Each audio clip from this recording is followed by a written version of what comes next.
तर मित्रांनो, तुमच्या सर्वांचं स्वागत आहे माझ्यापर्यंत यूट्यूब चॅनलमध्ये. तर तुम्हा सर्वांना प्रश्न पडला असेल, की आपल्या सर्वांचा लाडका, महाराष्ट्र लाडका, दशमेंधी केसरी बकासूर वटार मैदानामध्ये नक्की कोणत्या गटात पाहिला, पहिरा कोण होता आणि नक्की काय झालं, तर हीच अपडेट घेऊन व्हिडिओ घेऊन आलो. तर व्हिडिओ शेवटपर्यंत पहा. तर आज दिनांक 11 मे 2025 आज वटार येथे भवनदेव ओपनचं जंगी मैदान पार पडत आहे. तर ह्या मैदानामध्ये आपल्या सर्वांचा लाडका, महाराष्ट्र लाडका, दशमेंधी केसरी बकासूर देखील आला आहे. तर आज बकासूरचा पहिरा आहे ट्रिपल विदर्भ केसरी महाराज सोबत.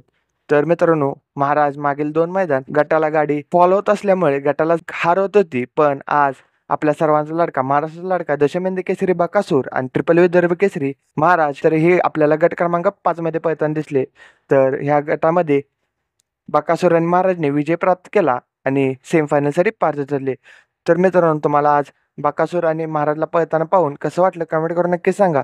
आणि आज नक्की कितव्या क्रमांकाचे मानकरी ठरतील हे देखील कमेंट करून नक्की सांगा. व्हिडिओ आवडला असेल तर व्हिडिओ लाईक करा. चॅनल नवीन असेल तर चॅनलला सबस्क्राईब करून बेल आयकॉन ऑलवेज सेट करा.